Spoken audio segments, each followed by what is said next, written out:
This is a snippet from a recent webcast on the KPI paradigm shifts of PuMP, which I co-hosted with my PuMP partner for Australasia and the Asia Pacific, Mark Hocknell. We explore paradigm shift number 2, measures, monitor results, not activity.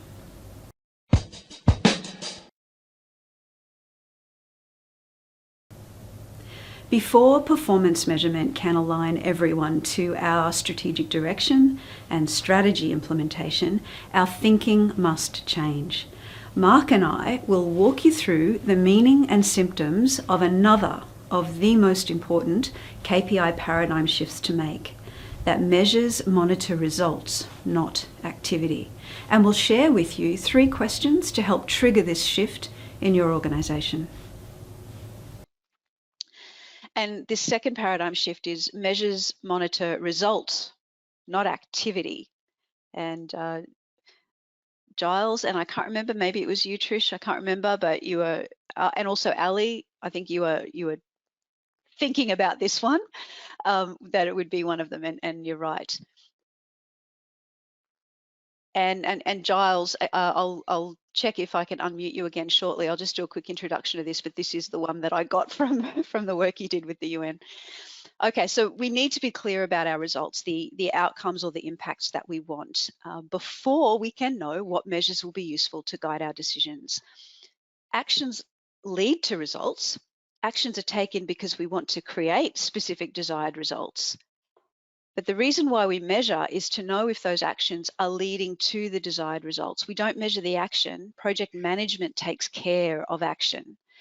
There's really no point doing any kind of action unless we can know if it's having the effect that we want, or if it's producing the results that we want.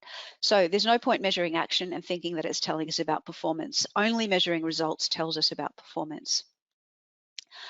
So Giles, can I unmute you if you've got anything you'd like to add to that from your experience? Just put your hand up, and I don't want to unmute you without your permission. Okay, there we go. Welcome back, Giles. Hello, sorry, I just had to get my raised hand arrow in the right direction.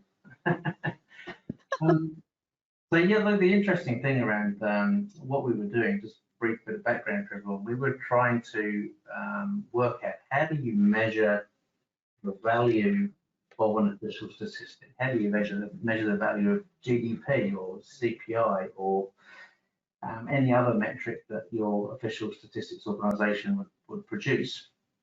We don't often see the outcomes, and it's hard.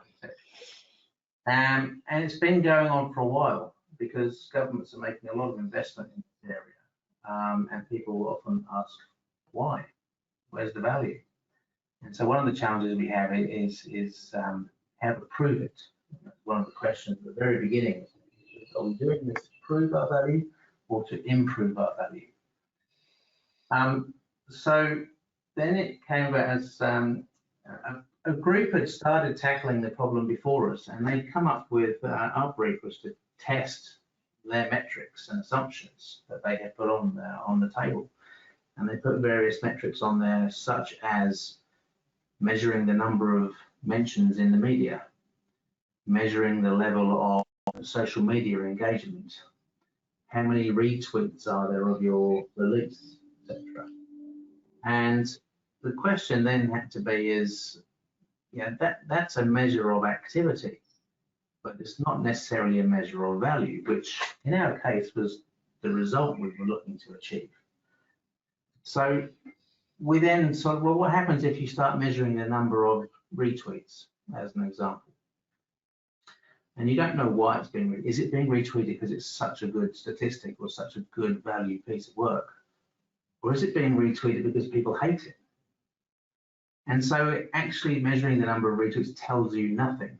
You're investing a whole lot of energy to measure this metric, but it's giving you no meaningful feedback loop. And then you think, well, what happens to you? How does it influence behaviors of your team?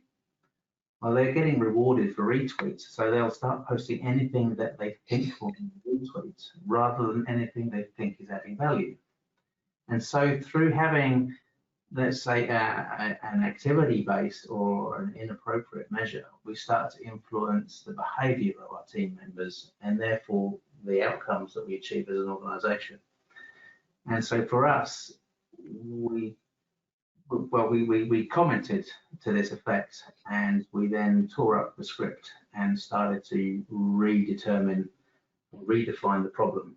And that then came to what is value and trying to define that, which will probably come into one or two of your other paradigm shifts at a later point. Giles, that was great. I think, by the way, everyone, Giles is on the spot here. I don't think I even mentioned to him that I would I would talk about one of these on the webcast. So Giles, 10 out of 10 for just stepping up and giving us a really concise and clear description of well, a good example to illustrate this point. Thank you. Cool. It sort of illustrates, though, doesn't it, Stacey, how we some behaviour that we have in our organisations is that we start thinking about what's the value of something, and then we look at the activity.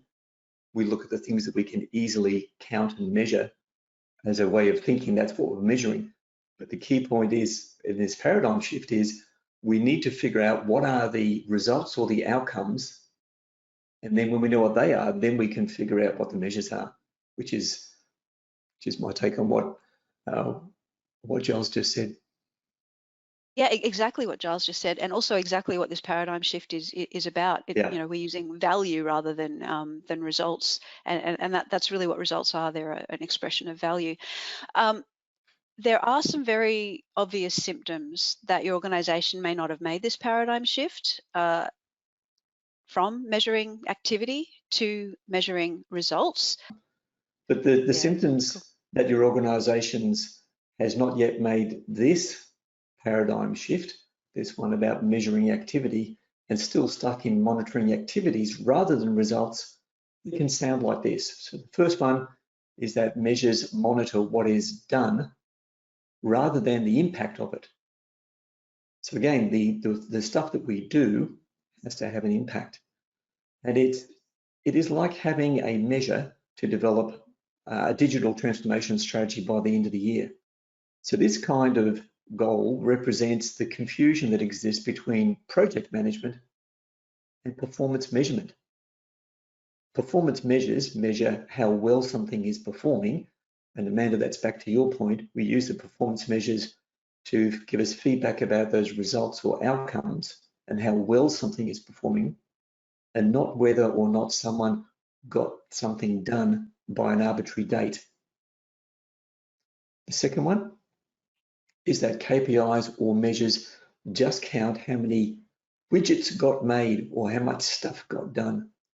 And the widgets for you might be policies developed,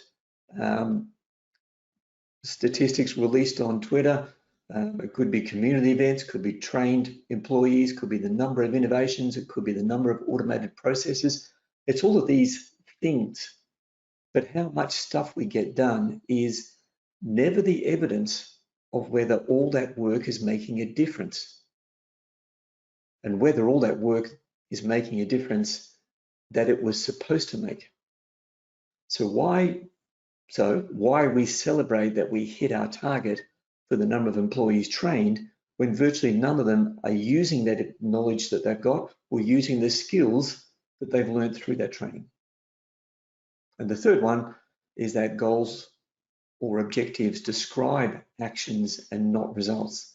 And this again comes back to that point about it. We mix up project management or task completion and activity management with performance measurement.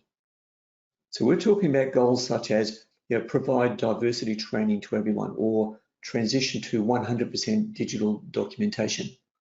Of course, goals that are really actions are only going to lead to measures that count how much activity got done. But goals are supposed to be about the results we're trying to improve, and the impact that we want to have, and the difference that we exist to make around those outcomes and results. Absolutely. Righto, so we have found that this particular paradigm shift is quite tough to make for most people. That separating their head, that difference between activity and result. But you can make some progress by asking a few questions just to increase that awareness of the difference between results and activity. Mark, walk us through them, please. Yep, so as Stacey said, this is some questions that can help trigger that paradigm shift and get people talking about these things differently. So the first one there is, how do we know our chosen actions are the right ones? And my experience is that more often the actions that are chosen are delivered by the people with the best rhetoric rather than the evidence. But it's useful to explore how the decision is made to do a particular project or strategic initiative. And watch out if it's chosen based on someone's opinion or experience and not evidence-based. Second question there, if we stop doing our chosen activities or actions, who would notice and why would they care? So the answer to that is, it is the people affected by the actions we take that experience the impact, those people that experience the impact, the result, or the difference itself that is observable. So why might they care about the action is a clue as to what impact or result or difference is important to measure. And the third one there is, what different future should our chosen actions create? Organizations are not supposed to just swallow up people's effort and time and resources for no return. Every organization exists to fulfill a purpose, and the people in the organization want to contribute to the fulfillment of that purpose, to make some part of the world better in some important way. And measurement should always have this as its ultimate context. Everything needs context, and so often measurement just doesn't, which is why it's a hassle. A couple of comments here. Helen saying we don't measure because everyone is afraid of it, and that's probably another reason, Helen, why I think it's so easy to measure activity rather than results, because we're afraid sometimes to know what the results are really doing, but we can easily say whether we did an activity or not.